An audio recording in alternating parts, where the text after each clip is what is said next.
हाँ जी, a very good evening to all of you. This is Devishish Pandey and welcome you all to Judiciary Textbook YouTube channel. कैसे हैं आप लोग? आशा करते हैं हिमाचल प्रदेश जुडिशियल सर्विसेज की तैयारी आप लोगों की बहुत अच्छी चल रही होगी। आने वाले संडे को आपका हिमाचल प्रदेश जुडिशियल सर्विसेज का प्रीलिम्स एग्जाम 2 मार्च को शेड्यूल्ड है। हमने पहले भी हिमाचल प्रदेश जुडिशियल सर्विसेज के लिए बहुत सारे सेशंस किए। हमने बात करी एक्साइज एक्ट की, रेंट कंट्रोल की, फॉरेस्ट की, कुछ एमसीक्यूज भी प्रैक्टिस किए, केस लॉस पे भी बात करी। बट आज मैं आपसे बस 10 मिनट का समय लूंगा in how to attempt the exam, और एग्जाम से पहले किन मुख्य बातों का आप ध्यान रखिए so that there are chances कि आप उस जो भी आपने तैयारी करी है उसको आप बेहतर तरीके से एग्जीक्यूट कर पाए। एक सिंपल सी बात को समझिएगा कि जुडिशियल सर्विसेज एग्जाम में तैयारी से ज्यादा महत्वपूर्ण होता है एग्जीक्यूशन। किस प्रकार से आपने जो चीजें पढ़ी हैं उनको आप पेपर में एग्जीक्यूट करते हो, कहीं ना कहीं ये एक ज्यादा इंपॉर्टेंट चीज है। अब इसको करना कैसे है इसको जरा समझिएगा। देखिए, और ये भी बताऊंगा कि आखिरी के 2-3 दिन आप क्या करें।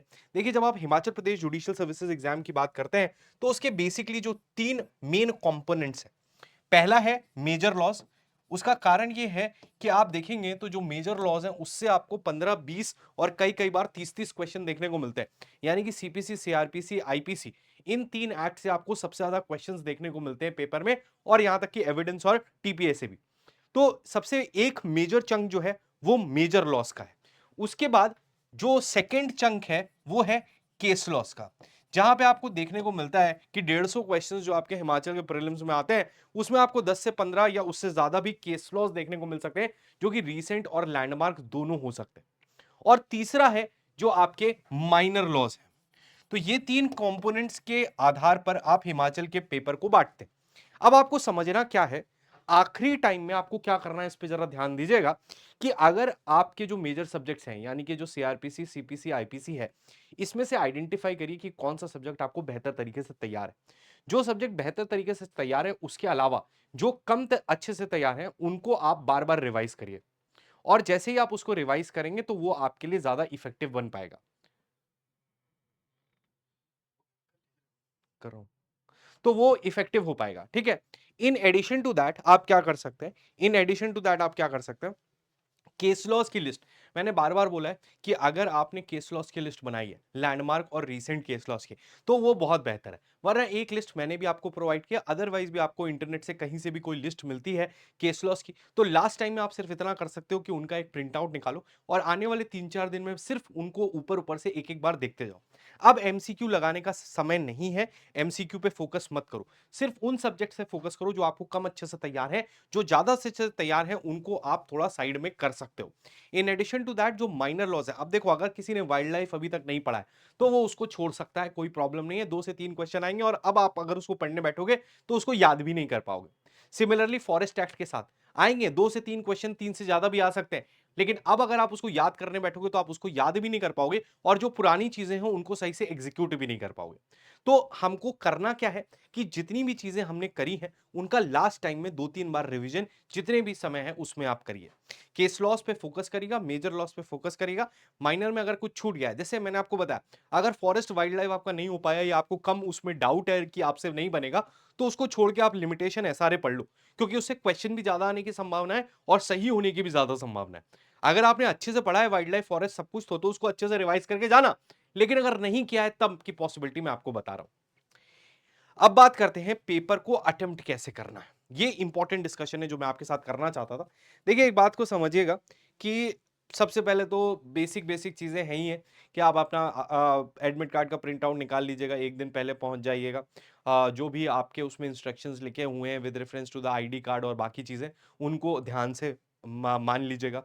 इसके अलावा ड्रेस कोड के लिए अगर कोई इंस्ट्रक्शंस होंगे तो उनको फॉलो करना है, वरना भी एक जेनरिक ड्रेस कोड रखिएगा, बहुत ज्यादा घड़ी वड़ी अवॉइड ही करिएगा पहनने के लिए, ताकि ऐसा ना हो कि वहां पे निकाला जाए, वहां पे पैनिक हो। क्योंकि कई बार देखने को ये मिलता है कि सेंटर्स पे बहुत ज्यादा चेकिंग हो रही होती है, कहीं स्ट्रिक्टनेस ज्यादा होती है, कहीं शायद थोड़ी सी कम होती है, कहीं कुछ अलाउ कर देते हैं, कहीं कुछ नहीं अलाउ करते हैं। तो इस तरह की बहुत सारी चीजें आती हैं जो आपको देखने को मिलती है, तो आप उसके लिए मेंटली थोड़ा सा प्रिपेयर रहें। सबसे इंपॉर्टेंट चीज जो एग्जाम के पहले आपको याद रखनी है वो ये है कि you have to be very confident while attempting the paper. देखो, जितना जो पढ़ना था, जो करना था, वो हम प्रयास कर चुके, ठीक है। अब जो होना होगा उसको देखा जाएगा। बुरा से बुरा क्या होगा कि एग्जाम नहीं निकलेगा, इससे बुरा तो कुछ नहीं होगा। तो कम से कम अच्छा सोचो कि जितनी भी चीजें मैंने पढ़ी थी, जितनी भी चीजें, जितना भी टाइम मैंने स्पेंड किया है इस प्रिपरेशन के लिए, hopefully majority of the questions उससे आएंगे। और अगर कोई ऐसे भी क्वेश्चंस आते हैं जो मुझे नहीं आते हैं, तो उनको भी मैं अपने दिमाग से, अपने इंटेलेक्ट से, अपनी लीगल नॉलेज से अच्छे से अटेम्प्ट करूंगा। पेपर में बिल्कुल भी हारना नहीं है। From the first question itself आपको हर क्वेश्चन पे बराबर से फाइट मारनी है टिल द लास्ट क्वेश्चन। ऐसा नहीं करना है कि अगर शुरुआत के 10 क्वेश्चन नहीं आए तो टेंशन में आ गए कि अब तो होगा नहीं और आगे का ऐसे ही कर दिया, या शुरुआत के 50 क्वेश्चन 100 क्वेश्चन आते गए तो लास्ट के ऐसे ही कर दिया अब तो हो ही जाएगा, रैंक डिसाइड करनी है कि कौन सी आएगी।